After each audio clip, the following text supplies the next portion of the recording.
நாங்கள் வரும மருத்துவத்தை யோகா விஷயத்தை பல கோணங்களில் உங்களுக்கு புரிய வைக்கணும் தெளிய வைக்கணும்னு சொல்லியிருக்கோம்.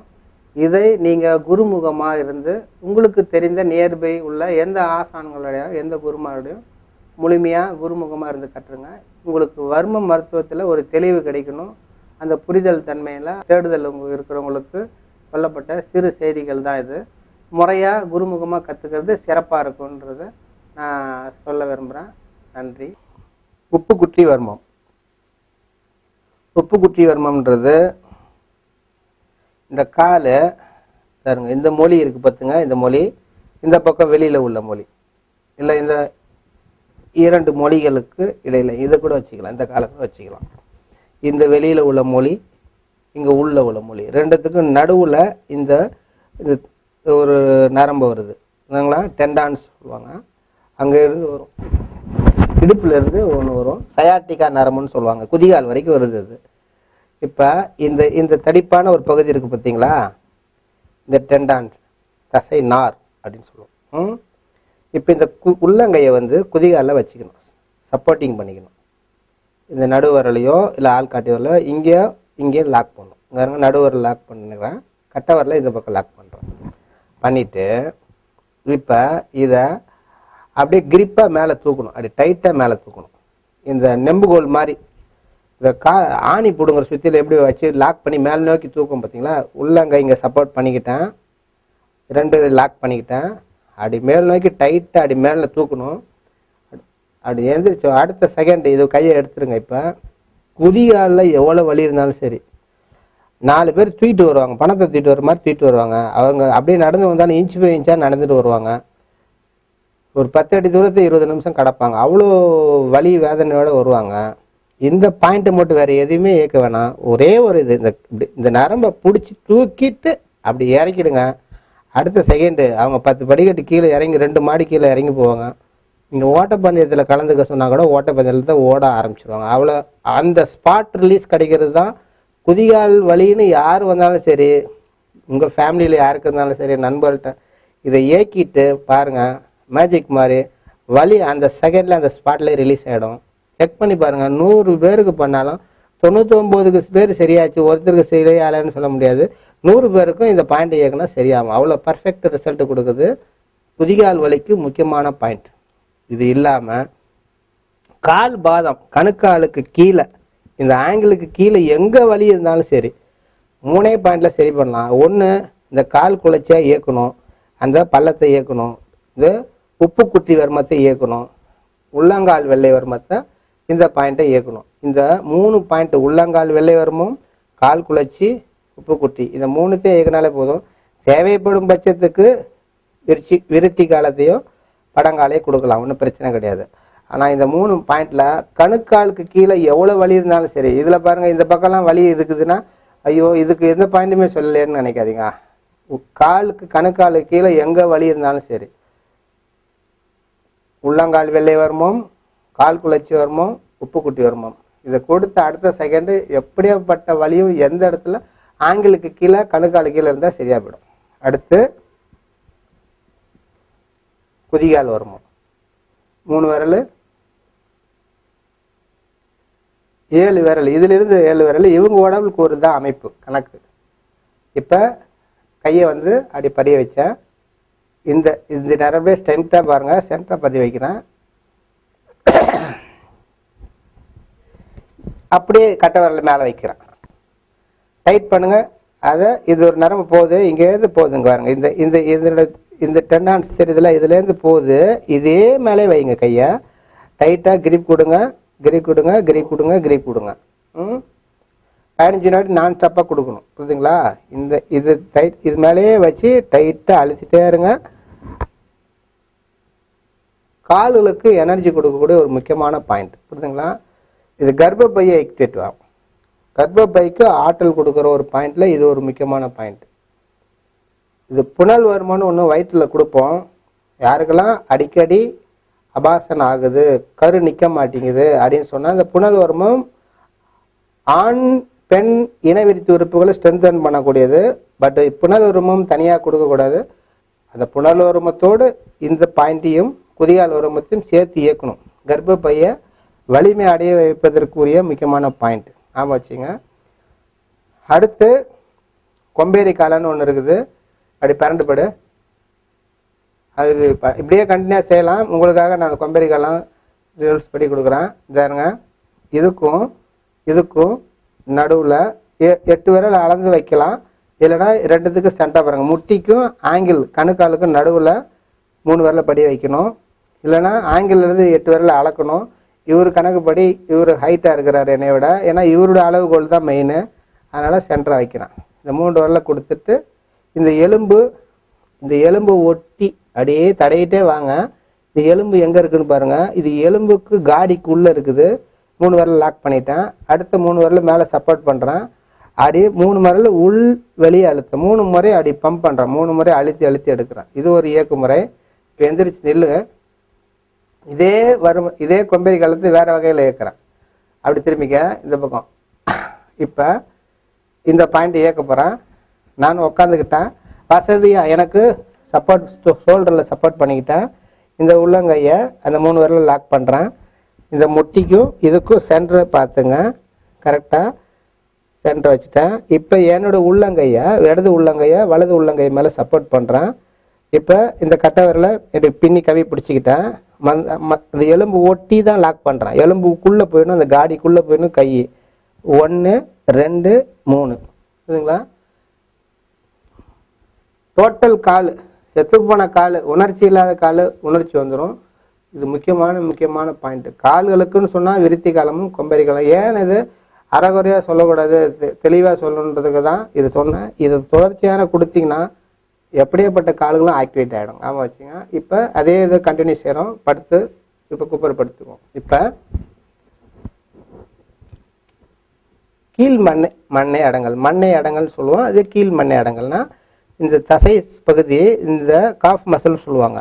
இந்த காஃப் மசிலில் அப்படி மேடான பகுதி எங்கன்னு பார்த்துங்க. அது சென்டராக வச்சிங்க. அதுலேருந்து ஒரு விரல் உள்ள கீழே வச்சிங்கன்னா ஒரு பள்ளம் இருக்கும். இந்த பள்ளம் தான் கீழ் மண்ணை அடங்கல். இந்த கீழ் மண்ணை அடங்கலில் இந்த கட்டை விரலை இப்படி வச்சேன். அப்படி வச்சு அழுத்தி எடுத்துட்டா அப்படி ஜீவுன்னு சாக்கடிக்கிற மாதிரி மேலே போகும். அடங்கல்ன்ற வார்த்தையை வந்தாலே இவனுங்க அன்கான்சியஸ் உள்ளவங்க எழுப்புறதுக்குன்னு சொன்னேன். இவங்கள அன்கான்சியஸ் உள்ளவங்கள எழுப்புறதுக்கு இந்த பாயிண்ட். இது இல்லாமல் இது எதுக்காக உபயோகப்படுதுன்னா, காலையில் ரொம்ப பேர் படுத்து கட்டில் நல்லா ரிலாக்ஸாக படுத்துவாங்க. அது காலையில் தூங்கி எழுந்திரிச்சுன்னு பார்த்தீங்கன்னா குரக்கு பிடிச்சிக்கிச்சுன்னு சொல்லுவாங்க. குரக்கு பிடிச்சிக்கிச்சுன்னா இந்த காலை திடீர்னு இந்த காஃப் மசில் பிடிச்சி இழுத்துக்கும். ஜூன்னு இழுக்கும். அந்த விரலை முன்னாடியும் அசைக்க முடியாது, பின்னாடியும் இழுக்க முடியாது. அப்படி துடிச்சு போயிடுவாங்க. அது சரியாகிறதுக்கெல்லாம் அப்போ போதும்னு ஆயிடுவாங்க. ஒன்றுமே இல்லை. இந்த கட்டை விரலில் அழகா இந்த பாயிண்ட் சும்மா ஜஸ்ட் வச்சு அடுத்து ஒரு ப்ரெஸ் பண்ணி எடுத்துட்டு அடுத்த செகண்ட் பாருங்க அந்த காஃப் மசில் பிடிப்பு அப்படி கண்ணை மிக்க நேரத்தில் கை சுடுக்கிற நேரத்தில் போயிடும். யாருக்கு இருந்தாலும் சரி நீங்கள் போங்க, இந்த மேடு பார்த்துங்க, ஒரு விரல் கீழே வைங்க, ஒரு சிறு பள்ளம், அந்த பள்ளம் அழுத்துனா அந்த இடத்துல தசை நல்லா உள்ளே போகும். அப்படி கிரிப்பை ஒரு அழுத்திட்டு எடுத்துருங்க. அந்த செகண்டே காஃப் மசில் பிடிப்பு உடனே நிற்கும். இல்லைன்னா அவங்க துடிப்பாங்க, அப்படி தவிப்பாங்க. இப்படி நிமிர முடியாது, இப்படியும் குனிய முடியாது, கட்டை வரல அசைக்க முடியாது. அசைச்சா ஒரு ஜூன்னு இழுக்கும். அப்படி கரண்ட் சாக்கடிக்கிற மாதிரி அப்படி ஒரு பெயினை உணர்வாங்க அவங்க. அந்த காஃப் மசில் பிடிப்பு குறக்க பிடிச்சிக்கிச்சுன்னு அந்த வார்த்தையை சொல்லுவாங்க. அந்த இது இல்லைங்களா? அப்போ அந்த கெண்டை சதை பிடிப்பை சரி பண்ணுறதுக்குள்ள முக்கியமான பாயிண்ட்டு கீழ்மணி அடங்கல். இது இல்லாமல் கைகால் விளங்காதவங்களுக்கு பக்கவாத்தில் செயலற்று செத்து போன உணர்ச்சி இல்லாத இதுக்கு இயக்கிறதுலாம் பாயிண்ட்டு. இது முக்கியமான பாயிண்ட்டு. கொம்பேரி காலம் மாதிரி இதுவும் நல்லா கால்களுக்கு எனர்ஜியை கொடுக்கக்கூடிய ஒரு முக்கியமான பாயிண்ட்டு. அடுத்து மேல் மண்ணை அடங்கல் சென்ட்ரு பிளேஸு. இதுலேருந்து 3 கேருங்க. இப்படியே வந்தீங்கன்னா எந்த இடத்துல முடியுதுன்னு பார்த்துங்க. இந்த முடிகிற இடம் தான் பள்ளம் வரும். அந்த இடத்த அப்படியே கட்டை வரல எள்ளு மாதிரி வச்சுக்கிட்டேன். அந்த கையை 2 சப்போர்ட் பண்ணிட்டேன். உள்ளங்கையால் அப்படியே அழுத்தி எடுக்கணும். புரியுதுங்களா? இது கிரிப்பை அழுத்தி எடுத்தீங்களா இந்த கீழ் மண்ணை அடங்கல் மாதிரி தான் இதுவும் கால்களுக்கு ஆற்றல் கொடுக்கும். இதுவும் அடங்கலாக வேலை செய்யும். புரியுதுங்களா? அடுத்து மூட்டு வருமம்னு நான் சொல்லுவேன். முட்டு வலிக்குன்னு தனியாகவே நான் ஒரு பேக்கேஜாக நான் சொல்லியிருக்கிறேன். இந்த மூட்டு வருமம்ன்றது இந்த பாருங்கள், இந்த காலை முட்டி அப்படி மடக்கும் போது அந்த பெண்டார் இடம் இந்த பாருங்க ஒரு ரேகை மாதிரி இருக்குது பார்த்தீங்களா, இந்த இடம் தான் வைக்கணும். ரெண்டாவது இந்த இடத்துல பார்த்தீங்கன்னா ஒரு யூ மாதிரி வரும். இந்த சென்ட்ரு பகுதி தான் மூட்டு வருமம். மூட்டு வருமத்துக்கு ரெண்டு பக்கமும் உட்காந்துக்கிட்டேன், கட்டவரில் சப்போர்ட் பண்ணிக்கிட்டேன், நடுவில் சென்டரை வச்சேன், இந்த கட்டவரில் வச்சால். இப்போ மூட்டு வருமம் இது கால் மடங்குற பகுதி பின்பகுதியில் இருக்கிற பாகம். அழுத்திக்கிட்டே இருக்கிறேன். கண்டினியூ நான் ஸ்டாப்பாக அழுத்திக்கிட்டே இருக்கணும். 15 வினாடி கேப் விடாமல் அழுத்தணும். மனசுக்குள்ளே கவுண்ட் பண்ணுங்க. 1 2 3 4 5 6 15 வினாடி முடிஞ்ச உடனே மெதுவாக கையெடுங்க. புரியுதுங்களா? இந்த பகுதி யூ மாதிரி வரும். இதுலேருந்து 4 விரல் அலங்க. இந்த இடத்துல அலந்தா இந்த இந்த இந்த இந்த காடி மாதிரி வரும். நீங்கள் நல்லா பார்த்தீங்கன்னா தெரியும். இதுக்கு பேர் மூட்டு வருமோ. முட்டு வலின்னு யார் வந்தாலும் சரி இந்த பாயிண்ட் அழுத்துங்க. அடுத்த செகண்ட் அவங்களுக்கு முட்டி வலி இருக்கான்னு கேளுங்க. முட்டி வலி இல்லைன்னு அவங்க வாயால் அவங்க சொல்லுவாங்க. ஆமாம் வச்சுங்க. மிக முக்கியமான பாயிண்ட்டு, முட்டுக்கு எனர்ஜியை கொடுக்குற ஒரு முக்கியமான பாயிண்ட்டு. அடுத்து இதுலேருந்து 4 விரல் அளந்தீங்கன்னா, இவர் என்னோட ஹைட்டாக இருக்கிறனால கொஞ்சம் இது யூ மாதிரி பெண்ட் ஆகிற இடம். கட்டவரில் வைக்கிறேன், அழுத்துறேன், ப்ரெஸ் பண்ணிகிட்டே இருக்கிறேன். 15 வினாடி நில்லுங்க. 15 வினாடி கழிச்சு மனசுக்குள்ளே கவுண்ட் பண்ணுங்க. 1 2 3 15 வினாடி முடிஞ்ச உடனே மெதுவாக எடுங்க. இதுக்கு பேர் வீரடங்கள்னு சொல்லுவேன். ஆல்ரெடி சொல்லியிருக்கிறேன். வீரடங்கள்ன்றது மூட்டுக்கு நெய்பொருளை உருவாக்கும், அந்த லூப்ரிகேஷனை உருவாக்கும். அப்போ யாருக்கெல்லாம் மூட்டில் ஒரு சவுண்டு கடக்குன்னு சவுண்டு வருது, மூட்டு தேஞ்சிருச்சுன்னுலாம் சொல்லுவாங்க.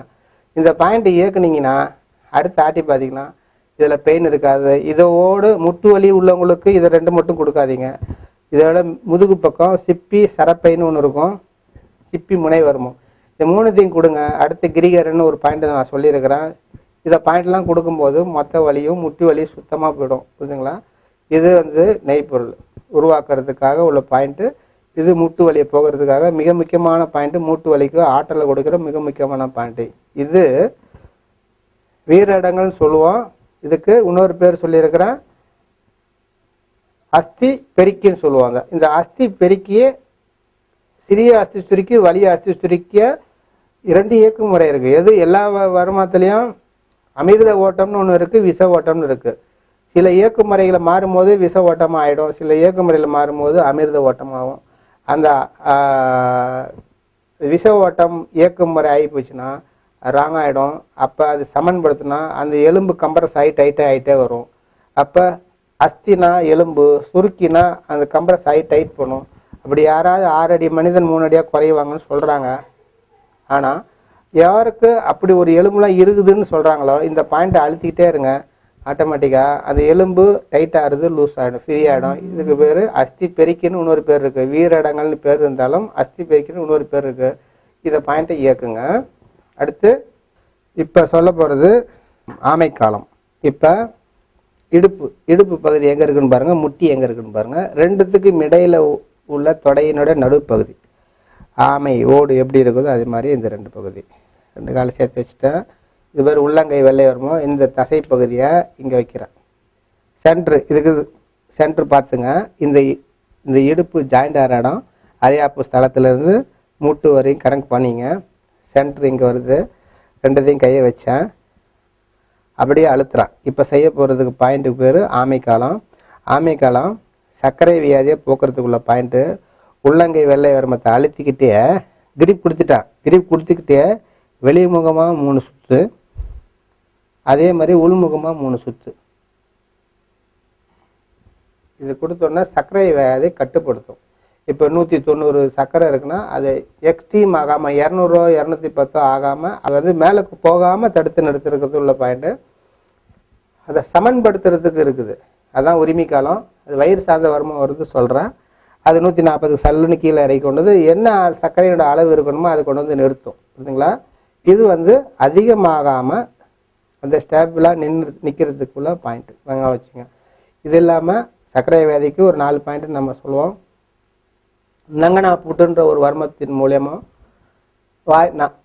வாயு காலம்ன்ற ஒரு வர்மம். இதெல்லாம் நங்கனா புட்டு, ஆமைக்காலம், வாயுக்காலம், இது 3 சர்க்கரை வியாதியை கட்டுப்படுத்தும். சமன்படுத்துவதற்குரிய முக்கியமான பாயிண்ட்டு உரிமை காலம். சர்க்கரை வியாதிக்கு உள்ள முக்கியமான பாயிண்ட் உரிமை காலம். அது வயிற்றில் இருக்குது. அது வயிறு சார்ந்த வருமானம் வரும்போது சொல்கிறேன். இது இல்லாமல் யோகாவில் சிம்பிள் டெக்னிக் இருக்குது. சில பயிற்சிகள் வயிற்றுக்கு உள்ள பயிற்சிகள் அதை செஞ்சால் சுத்தமாக சர்க்கரை வியாதி போயிடும். எந்த லேபில் வேணாலும் டெஸ்ட் பண்ணி பாருங்கள். 400 சர்க்கரை இருக்குன்னு சொல்லுவாங்க, சல்லுன்னு இறங்கிடும். அது எப்படி இறங்குனா உங்களுக்கு தெரியாது. அந்த பயிற்சியை அடுத்த இதில் அதுக்குன்னு தனி பிரத்யோகமாக வாய்ப்பு இருக்கும்போது சொல்கிறேன். இப்போ இந்த கால் சார்ந்த வருமத்துக்கு வரும்.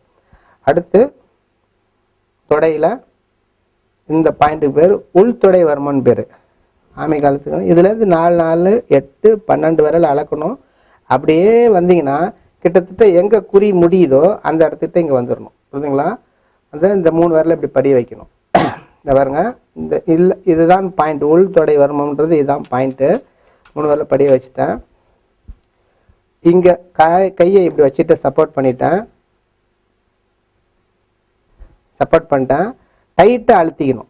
இந்த பக்கம் வெளியில் அழுத்திக்கிட்டேன். அப்படி வெளிமுகமாக என்னை நோக்கி சுற்றணும். 3 சுற்று சுற்றணும். டைட்டாக வெளிமுகமாக சுற்றணும். அதே இந்த பக்கம் செய்கிறேன் பாருங்க. உள் பக்கம் கையை வச்சுக்கிட்டேன். முட்டியிலேருந்து 12 விரல் அளக்கணும். அப்படியே வந்து சருகி அப்படி வந்தீங்கன்னா அந்த உள்தொடைய குறி எங்கே முடியுதோ அந்த கிட்ட நெருக்கிட்டோம். இந்த கையை வெளியில் சப்போர்ட் பண்ணி கிரிப் கொடுத்துடணும். இதை அசைக்கவே கூடாது. வெளிப்பக்கம் இருக்கிறது அசைக்கக்கூடாது. கிரிப்பை 2 உள் பக்கமும் டைட் பண்ணுறேன். தொடையை எவ்வளோ நெருக்க முடியுமோ நெருக்கி டைட் பண்ணிட்டேன். இப்போ உள்பக்கம் உள்ள கையை மட்டுமே வெளிமுகமாக எண்ணெய் நோக்கி டைட்டு பண்ணிக்கிட்டே 3 சுற்று சுற்றணும். இந்த கை கிரிப்பாகவே வச்சுக்கணும். இதுக்கு பேர் உள்தொடை வருமம். ஹோல் பாடிக்கும் ஒரு எனர்ஜியை கொடுக்கக்கூடிய ஒரு முக்கியமான பாயிண்ட். கால்களுக்கு ஆற்றலை கொடுக்குது. இது இல்லாமல் உடல் முழுவதும் ஒரு எனர்ஜியை கொடுக்குற ஒரு முக்கியமான பாயிண்ட். ஆமாம் வச்சுங்க. அடுத்து அரையாப்பு ஸ்தலம். அரையாப்பு ஸ்தலன்றது யாருங்க, இந்த விலா எலும்பு எங்கே, இந்த இது அந்த இடுப்பு எலும்பு எங்கே முடியுதுன்னு பாருங்க. வயிற்று பாகம் தவங்குற இடம். இந்த எலும்புகளை லாக் பண்ணுங்க. லாக் பண்ணிட்டு அரையாப்பு ஸ்தலத்தை கையில் 3 விரல கோத்து இந்த எலும்புல லாக் பண்ணிட்டேன். இதான் எலும்பு. ரொம்ப தொப்பையுமா இருந்தால் அப்படி தள்ளிடுங்க. இதை லாக் பண்ணிட்டீங்க. லாக் பண்ணிட்டு அப்படி வெளிமுகமாக இந்த லாக் பண்ணிட்டு இந்த கையை சப்போர்ட் பண்ணிக்கிட்டேன். இந்த எலும்பை வெளிமுகமாக அசைச்சு வெளிப்பக்கமாக தள்ளணும். அசைச்சு வெளிப்பக்கமாக தள்ளணும். அதனால அந்த பக்கமும் தள்ளணும். அந்த பக்கம் வந்துடணும். இப்போ இங்கே வரும்போது இந்த பக்கம் வந்துடணும். அப்போ தான் கரெக்டாக இருக்கும். இப்போ எலும்பு லாக் பண்ணிட்டேன். வெளிமுகமாக 1, 2, 3 இதுதான் அசைக்கிற முறை. இது கால் நரம்பு சுருள் சரியாவதற்கு உள்ள முக்கியமான பாயிண்ட். புரியுதுங்களா? கால் நரம்பு சுருள்னா வெரிகோஸ் வெயின்னு சொல்லுவாங்க. காலில் வந்து ரத்த குழாய்கள், கெட்ட ரத்தம் ஓடக்கூடிய பைப் லைன் முடிச்சா பச்சையா சுற்றி தடிப்பாக இருக்கும். படைச்சிருக்கும் இந்த ரத்த குழாய்கள். நீண்ட நேரம் நின்று வேலை செய்ய முடியாது. அவங்களுக்கு காலில் ஒரு கடப்பாரை விட்டு குடையிற மாதிரி இருக்கும். உட்காந்து காலை நீட்டிட்டு உட்காந்துருந்தா தெரியாது. தொங்க போட்டுக்கிட்டு இருந்தா லாங் ஜேர்னி போகிறாங்க, பஸ்லேயோ ட்ரெயின்லையோ எதில் போனாலும் காலில் ஒரு பெயின், ரொம்ப தாங்க முடியாத பெயின் இருக்கும். நின்று வேலை செய்ய முடியாது. நீண்ட நேரம் தொங்கிட்டு வேலை லாங் ஜேர்னி போக முடியாது பஸ்ஸில் ட்ரெயின்லையும். இந்த காலில் குடைச்சல்னா என்ன, இந்த சீல் கோத்து கட்டி உடையிறதுக்கு முன்னாடி அது குறுன்னு வலி ஒரு பின்னும். அது மாதிரி அதுக்குள்ளே ஒரு குடைச்சல் இருக்கும். அதான் குடைச்சல்னு சொல்லுவாங்க. குத்தல் குடைச்சல்னு சொல்லுவாங்க. அவங்களுக்கு என்னமோ எலும்புக்குள்ளே குடைச்சல் இருக்கிற மாதிரி இருக்கும். ஆனால் இந்த ரத்த குழாயில் உள்ள குட்டத்தினால, ஏன்னா ரத்தம் வந்து ஸ்லோவாக ஆகிடும். ஏன்னா ஒரு பைப்பில் போயிட்டே இருக்குது. அந்த பைப்பு முறுக்கிட்டு செஞ்சிங்க தண்ணி கண்டினியூ ஆகுங்களா? எங்கே முறுக்கிட்டு இருக்குதோ தண்ணி போகாது, கண்டினியூ ஆகாது. அப்போ இந்த ரத்த குழாய்கள்லாம் பின்னி சுருண்டு போனோம்னா ரத்தம் ரொம்ப ஸ்லோவாகிடும். காலுக்கு போகிற ரத்த ஓட்டெல்லாம் ஸ்லோவாகிடும். அப்போ அதனால அவங்களுக்கு வலி, வேதனை, பெயினை ரிலீஃப் பண்ணுவாங்க. இதுக்கு வந்து இந்த அரையாப்புண் ஸ்தலத்துலனா இந்த இடத்துல ஆரம்பித்து குறி வரைக்கும் ஒரு நரம்பு போகுது. அந்த நரம்புக்கு பேர் வெரிகோஸ்ன்னு பேர். அந்த குறிக்கும் இந்த இடுப்புகிட்ட இருந்து ஒரு இன்டர் லிங்க் ஆகுது. அந்த நரம்புக்கு பேர் வெரிகோஸ்ன்ற பேர். அந்த வெரிகோஸில் வீக் ஆகிப்போச்சுன்னா இந்த ரத்த குழாய்கள் சுருண்டு போயிடும். அந்த நரம்பை சரி பண்ணுறதுக்கு தான், அந்த வெரிகோஸ்ன்ற அந்த நரம்பை சரி பண்ணுறதுக்கு தான் இந்த அரையாப்பு ஸ்தலத்தை இயக்குறோம். இப்போ இது சரியானோன்னா இந்த ரத்த குழாய்களாம் சமன் ஆகிடுது. இது இல்லாமல் வாதத்துக்குன்னு எங்களுக்குன்னு வர்ம தைலங்கள் ஒன்று வச்சுருக்கோம். அந்த தைலத்தை தடன உடனே பிறந்த குழந்தைங்களோட கால் மாதிரி முழுன்னு ஆகிடும். அப்படி ஒரு வெரிகோஸ் வெயின் இருந்ததுக்கான அறிகுறியே தெரியாது. எல்லா நரம்பு படைச்சு முடிச்சு இருந்தாலும் சுத்தமாக போயிடும். அது எங்களோட மாணவர்களுக்கு கொடுக்கறது வழக்கம். யாருக்கெல்லாம் வெரிகோஸ் வெயின் இருக்கோ அந்த எண்ணெயை தடவின உடனே சுத்தமாக போயிடும். அந்த வெரிகோஸ் வெயின் பர்மனெண்ட் தீர்வு, லைஃப் டைம் வராது. அந்த எண்ணெய் அப்படிப்பட்ட அற்புதமான எண்ணெய். அது தடவின உடனே அந்த வெரிகோஸ் வெயின் சுத்தமாக போயிடும். அடுத்து கீழ்த்தாரைன்னு ஒரு பாயிண்ட் சொல்ல போகிறேன். அடுத்து கீழ்த்தாரை பூவடங்கள் 2 பாயிண்ட்டு. இப்போ காலை மடக்கிறாரு, இந்த காலை மடக்கு. இந்த இடத்துல இப்போ இதை பாருங்க, இந்த காலை இப்படி வரும்போது இந்த தொடையும் இந்த குறியும் இணையிற இடத்துல இதாருங்க இந்த தசை பற்று தெரியுதுங்களா? இது ஒரு டெண்டான்ஸ் தான். இது டெண்டான்ஸ் தான், தசை நார் தான். இது எலும்பு மாதிரி இருக்கும், ஆனால் தசையிலான ஒரு நார். அது இந்த 2 குறிகிட்ட நீங்களே படுத்துங்க. செல்ஃபாக படுக்கும்போது இந்த தசை நார் இருக்கும் குறியோட இயங்குற இடத்துல. இந்த தசை நார் இந்த குறி முடிகிற இடத்துல மேலே ஒரு பள்ளம் இருக்கும். இந்த பள்ளத்தை அப்படி டைட்டாக அழுத்தும் போது இந்த காலை ஒரு குறுக்க சொல்லணும். காலை குறுக்கிட்டே வா, இந்த இடத்த அழுத்தணும், அழுத்திக்கிட்டே இருக்கணும். இது காலை லேசாக குறுக்கிக்கிட்டே வரணும். இது இது இது இது இந்த இந்த டெண்டான்ஸுக்கு மேலே அந்த எலும்பு மாதிரி இப்படி தெரியுதுல்ல, அந்த குறியும் தொடையும் இணையிற இடத்துல சதைப்பட்டான ஒரு பகுதி வரும். அதுக்கு மேலே உள்ள பள்ளத்தில் அழுத்தினா இதுக்கு பேர் கீழ்த்தரைன்னு பேர். அந்த தசைக்கு கீழே, அதாவது எலும்பு மாதிரி வரும், இல்லை தசைனார் தான், அது டெண்டான்னு சொல்லுவாங்க. அதை குறிக்கு வெளியில் இந்த பள்ளத்தில் வச்சுட்டு இப்படி இயக்கணும் 3 முறை. இதுக்கு பேர் கீழ்த்தாரைன்னு பேர். புரியுதுங்களா? இந்த மசிலை இப்படி இயக்குனா கீழ்த்தாரை, இப்படி மேலே அந்த பள்ளத்தில் அழுத்தினா இது கீழ்த்தாரை. இப்படி அழுத்துறதுக்கு பேர் பூவடங்கள். வெளியில் இந்த வெளிப்பக்கம் அடியில் படக்ஸ் பக்கம் அந்த உள்முகமாக பம்ப் பண்ணி டைட்டாக அழுத்தி தூக்கினா பூவடங்கள்னு பேர். குறிக்கு மேலே இந்த டெண்டான்ஸுக்கு மேலே இந்த 2 எட்ஜிலையும் அந்த பள்ளத்தில் அழுத்தி எடுக்கிறதுக்கு பேர் கீழ்த்தாரைன்னு பேர். இந்த கீழ்த்தாரை என்ன யூசேஜ், இதுக்கு என்ன யூசேஜ் சொல்கிறேன் கேளுங்க. கால் நட்டிங்க. இந்த கீழ்த்தாரை இயக்கும் போது நெஞ்சில் உள்ள சளியெல்லாம் போகுதுன்னு சொல்கிறாங்க. இது இல்லாமல் விரை அந்த சில சமயம் நரம்பு சூழல் ஏற்படுதுன்னு சொல்கிறாங்களே, அது நடக்க முடியாது, அன்ஈஸியாக நடப்பாங்க. புரியுதுங்களா? அவங்களுக்கு அந்த விரையில் நரம்பு சுருள் தொடையில் எங்கேயாவது பிடிப்பு ஏற்பட்டுடுச்சுன்னா அவங்க ஃப்ரீயாக நடக்க மாட்டாங்க. ஒரு டாய்லெட்டு போயிட்டு கால் கழுவாமல் நடந்தால் எப்படி நடப்பாங்கன்னா ஒரு மாதிரி காலை அகட்டிட்டு நடக்கிறது, ஒரு இதை நடக்க மாட்டாங்க. அது உடல் உறவு கொள்ளும்போது ராங்கான பொசிஷனில் ஏதாவது கொண்டாங்கன்னு வச்சிங்களேன், அப்போ இந்த நரம்பு சுருள் வர்றதுக்கு காயிருக்கும். சைக்கிளில் கேக்கில் போகும்போது சில சமயம் லாக் ஆகிடும், அந்த சமயத்தில் வரும். இதுக்கு வேறு சில பாயிண்ட்டும் இருக்குது. புரியுதுங்களா? அந்த மாதிரி சமயத்தில் இந்த பாயிண்ட்டை இயக்குன உடனே இது ரிலீஸ் ஆகிடும். புரியுதுங்களா? கீழ்த்தாரை இயக்குனாலே அந்த நரம்பு சுருள் ரிலீஸ் ஆகும். ஆமாம் வச்சுங்க. இது இல்லாமல் பூவடங்கள்ன்றது அந்த சயாட்டிக்க நரம்பு இடுப்புலேருந்து கால் குதிகால் வரைக்கும் வர ஒரு இருக்குது சயாட்டிக்கான்றது. அந்த நரம்பு இது வீக் ஆச்சுன்னா உங்களுக்கால நடக்க முடியாது, ரொம்ப கஷ்டமாக இருக்கும். கொம்பேரி காலமும் விருத்தி காலம் கொடுத்தா அது ரிலீஸ் ஆகும், இடுப்புக்கு எனர்ஜி வரும். பின்னாடி நங்கனா போட்டுன்னு ஒரு பாயிண்ட் இருக்குது, அதை கொடுத்தாலும் அந்த சயாட்டிக்க நரம்பை ஆக்டிவேட் பண்ணுறது, தூண்டக்கூடிய ஆற்றல் கொடுக்கக்கூடிய ஒரு பாயிண்ட்டு. இப்படி இடுப்பு சார்ந்த அந்த எல்லா பாயிண்ட்டும் கொடுத்தும் விளங்கலை. ஆனால் பல வருடம் படுத்த படுக்க இருக்கிறாங்க, இயக்கமற்று இருக்கிறாங்க. அவங்களுக்கு எந்திரிச்சு அப்படி தூக்கி உட்கார வைப்பாங்க. அந்த பேஷண்ட் எந்திரிச்சு உட்கார வச்சோடனே கையை விட்டுட்டிங்கன்னா பொத்துன்னு அப்படியே போய் விழுந்துருவாங்க. அந்த பக்கம் செய்வாங்க, இந்த பக்கம் செய்வாங்க, அவங்களால உட்காரவே முடியாது. தூக்கி சேரில் கீழே வீல் சேரில் உட்கார வைக்கலாம், ஏன்னா சப்போர்ட்டிங் இருக்கிறனால உட்காந்துருப்பாங்க. வெறும் உடம்ப அப்படியே 2 பேர் சேர்ந்து தூக்கி சேரில் அப்படியே நிமித்தி உட்கார வச்சிங்கன்னா அடுத்த செகண்ட் நீங்கள் கையை எடுத்துனா டபான்னு எந்த பக்கம் அவருக்கு பேலன்ஸ் இருக்குதோ அந்த புவியீர்ப்பு விசைக்கு தகுந்த மாதிரி அந்த பக்கம் பொத்துன்னு விழுந்துருவார். இப்போ அவர் இடுப்பு ஸ்ட்ராங் பண்ணணும், இடுப்பை நிற்க வைக்கணும் அப்படின்னு சொன்னால் இந்த பூவடங்களை இயக்கணும். பூவடங்களை இயக்குனா ஆட்டோமேட்டிக்காக இடுப்பு ஸ்ட்ராங் ஆகிடும். எந்திரிச்சு உட்கார வச்சா உட்காருவார், எத்தனை மணி நேரம் உட்கார வச்சாலும் உட்காருவார். ஸோ இயக்கமற்று பல வருஷம் படுத்த படுக்கையாக இருக்கிறவங்களுக்கு அந்த பேஷண்ட்டை எந்திரிச்சு உட்கார முடியாது. அப்போ இடுப்புக்கு ஆற்றல் கொடுக்கணும்னா இந்த கொம்பேரி காலம் மற்ற கால் சார்ந்த வருமங்கள் கொடுத்தும் முதுகு சார்ந்த வருமங்கள் கொடுத்தும் அவரை உட்கார வைக்க முடியலன்னா கண்டிப்பாக பூவடங்களை கொடுங்க, எந்திரிச்சு உட்காந்துருவாங்க. புரியுதுங்களா? இது முக்கியமான பாயிண்ட். என்னோட யோகாலயத்தில் வர்மாலயத்தில் ஒரு பெண்மணி அவங்களுக்கு 19 வயது குழந்தை இறந்து போயிட்டாங்க. இந்த சிபி சைல்டு, அந்த குழந்தை வந்து சிபி சைல்டு, மூளை வளர்ச்சி குன்றிய குழந்தை. இன்னொரு குழந்தையை பெற்று எடுத்துக்கொண்டா இதற்கு முறையான அன்பை செலுத்த முடியாது, இந்த குழந்தைக்கு செலுத்த முடியாதுன்னு சொல்லிட்டு அந்த குழந்தையை பெற்றுக்காம இருந்தாங்க. ஆனால் நாளடைவில் அந்த குழந்தைக்கு என்னவோ மருத்துவம் பார்த்தோம், அந்த குழந்தை இறந்துட்டாங்க. 19 வயசுல அந்த பையன் இறந்துட்டான். அந்த சமயத்துக்கு அந்த பெண்மணிக்கு 43 வயது. அப்ப கரு நிற்கவே இல்லை.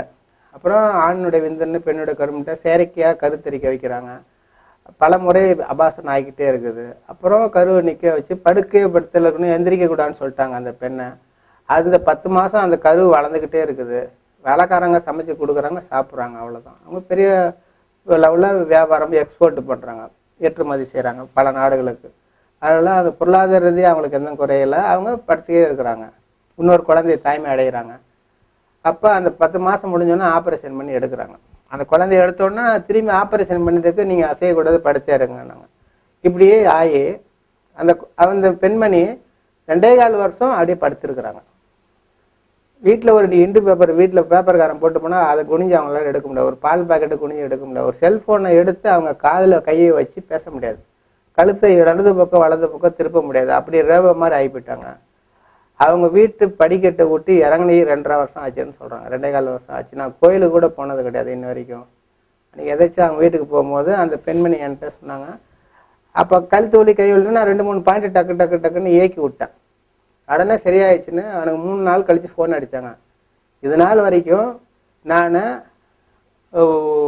இப்படி இருந்த இந்த எந்த ஒரு இயக்கமும் இல்லாமல் 2.5 வருஷம் நான் படுத்திருந்தேன். 2.25 வருஷம் நீ என்ன செஞ்சீங்க, இப்படி அப்படியே எல்லாமே இயங்க ஆரம்பிச்சிருச்சு. பாடி வேலைக்காரியை கூட நிறுத்திட்டு நான் தான் வேலை செஞ்சுட்டு இருக்கிறேன். இப்போ திரும்பி அந்த உபாதைகள்லாம் எனக்கு வர மாதிரி இருக்குன்னு சொன்னாங்க. அப்போ நான் வர்மா பண்ணினேன்னு சொன்னேன். அப்போ என்கிட்ட யோகா கற்றுக்கிட்ட ஸ்டூடெண்ட்டு அவங்க வர்மா பற்றி அவங்களுக்கு தெரியாது. அப்போ நான் வர்மா பண்ணினோன்னே திரும்பி அந்த பெண்மணி என்னை அழைச்சி எனக்கு உடம்பை சரி பண்ணுங்கன்னாங்க. அதுக்காக அந்த உடம்பை சரி பண்ண போனப்போ எல்லா வர்மத்தையும் இயக்கிட்டேன். ஆனால் அவங்களுக்கு அது இடுப்பில் உள்ள வர்மம் மட்டும், அந்த பாயிண்ட் மட்டும் அவங்களுக்கு அன்யூஸ்வல் பெயின் இருந்துக்கிட்டே இருக்கு. ஏன்னா 2.25 வருஷம் படுத்தே இருந்தனால அது இடுப்பில் வலி போவே இல்லை. எல்லா பாயிண்ட்டும் இடுப்பு ஆற்றலுக்கு கொடுக்குதெல்லாம் கடைசியாக இந்த பூவடங்களில் இடுப்பில் அடி முதுகுல உள்ள வலி பர்ஃபெக்டாக ரிலீஸ் ஆச்சு. அவங்க நல்லா படுத்தாங்க, எழுந்திரிச்சாங்க, உட்காந்தாங்க. அப்படிப்பட்ட முக்கியமான பாயிண்ட். பல வருடம் மேக்கமற்று படுக்கையாக இருக்கிறவங்கள எந்திரிச்சு உட்கார வைக்கக்கூடிய பாயிண்ட் இந்த பூவடங்கள் பாயிண்ட். அந்த பெண்மணியை அன்னைக்கே உட்காந்துட்டாங்க. அது வரைக்கும் அவங்க படுத்து தான் இருந்தாங்க. நானே பரட்டி போட்டு செய்வேன். நிற்பாங்க. ஆனால் உட்கார்றது அவங்களுக்கு ஒரு பெரிய ஒரு ஒரு ஒரு கின்னஸ் ரெக்கார்டு மாதிரி உட்கார்ந்து தான் செய்வாங்க. அவங்க அப்படி ஒரு பிரச்சனை அதை சமாளித்து உட்காருவாங்க. இது படுக்கும் போது அவங்களுக்கு அந்த பெயின் இருந்துக்கிட்டே இருந்திருக்குது. அதை பண்ணின உடனே அணையிலேருந்து ரிலீஸ் ஆச்சு. அதனால இந்த பூவடங்கள்ன்றது முக்கியமான பாயிண்ட்டு. இடுப்புக்கு ஆற்றல் கொடுக்கக்கூடிய ஒரு முக்கியமான பாயிண்ட். பெண்ணு இருக்காங்களே, பெண் அந்த குறி பக்கம் போய் அதை செய்யணும்னு நினைக்கிறீங்க. இது நம்ம மருத்துவத்தை செய்கிறோம். ஆண் பெண் பேதம் பார்க்காதீங்க. அது ஒரு உயிர் ஜீவன், ஆன்மா வேதனையோட இருக்குது. அதை குணமாக்கணும் அந்த எண்ணம் மட்டும்தான் இருக்கும். பெண்களுக்கு தொட்டும் போது ஒரு சென்சிட்டிவானவங்க. அவங்க நம்ம வர்மம் தான் பண்ணுறாங்கன்னு அவங்களுக்கு தெரியும். ராங்காக செய்கிறோன்னு தெரிஞ்சாலும் அவங்களுக்கு தவறான குணத்தில் தொடுறானாலும் தெரியும். ஏன்னா நம்ம இறைவனை வணங்கி இயற்கைவனை சித்தர்கள் வணங்கி அந்த ஆத்மார்த்தமாக அதை செய்யும்போது அந்த பேதம் உங்களுக்கு இருக்காது. நீங்கள் குரு ஸ்தானத்துலேருந்து செய்கிறீங்க, அந்த உயிரை காக்கணும்னு செய்கிறீங்க. அதனால் நீங்கள் அதை பற்றிலாம் 2வது அவங்க நம்மளை வணங்கி தொட்டு நம்ம தெய்வீகமாகவே நம்ம 100% நம்புவாங்க. அப்படிப்பட்ட ஒரு ஆத்மார்த்தமான ஒரு பேஷண்ட் அவங்களாம் சரிங்களா. அவனை என் காலை தொட்டு கும்பிட்டு தான் உட்காருவாங்க. நம்ம அதெல்லாம் இந்த ஃபார்மாலிட்டி நமக்கு கிடையாது. நம்மளை அப்படி ஒரு தெய்வமாக அவங்களுக்கு ஒரு மறுபிதவி கொடுத்துருக்கிற மாதிரி அவங்க நினச்சிருக்கிறாங்கன்னா, அவங்க வாழ்நாள் முழுவதும் படத்தையே தான் இருக்க போகிறான்னு நினச்சிருந்தாங்க. இன்றைக்கி எல்லா வேலையும் நான் இந்த வர்மத்தை ஒரே வாரத்தில் சரி பண்ணிட்டேன், அவங்கள இயங்க வச்சுட்டேன். ஆனால் 1 மாத காலம் டைம் ஆகும்னு சொன்னால் 1 வாரத்தில் இயங்கிட்டேன். அன்னையிலேருந்து வர்மம் கொடுத்த அன்னையிலேருந்து அவங்க ஷாப்பிங் போக ஆரம்பிச்சிட்டாங்க. 1 வாரத்தில் சென்னையிலேருந்து கோயில்பட்டிக்கு திருமணத்துக்கு இனோவா காரில் ஃபுல்லாக போகிறாங்க. அவங்களோட காரில் வந்தவங்களாம் முதுகு வலி இடுப்பு வலின்னு உட்காந்து போகவே முடியல. இந்த ஒரு லேடி வண்டியும் எந்த ஒரு வழி இல்லாமல், ஏன்னா 2.25 வருஷம் படுத்திருந்தவங்க நான் ஸ்டாப்பாக கோயில்பட்டிக்கு கார்லேயே போயிட்டு திரும்பி சென்னைக்கு வந்தாங்க. எனக்கு ஒரு நாள் தான் எனக்கு பர்மிஷன் கேட்டாங்க. எனக்கு இந்த லீவ் அந்த கல்யாணத்துக்கு முக்கியமான தம்பி, அந்த பெண்மணியோட சொந்த தம்பி கல்யாணம், அதுக்காக போயிட்டு வந்தேன்னு சொன்னாங்க. இல்லைன்னா அவங்க இது வரைக்கும் 2.25 வருஷம் எங்கேயும் கோயிலுக்கு கூட படிக்கட்டை விட்டு நீ இல்லைங்கன்னாங்க. அதான் இந்த புள்ளி மிக முக்கியமான இந்த பூவடங்களான பாயிண்ட் இயக்கப்படுது. இது வரைக்கும் மொத்தம் 32 வர்ம புள்ளிகளை கால் சார்ந்த வர்மங்களை இயக்கி இருக்கிறான். இது கால் சார்ந்த வர்மம் இதோட முடியுது.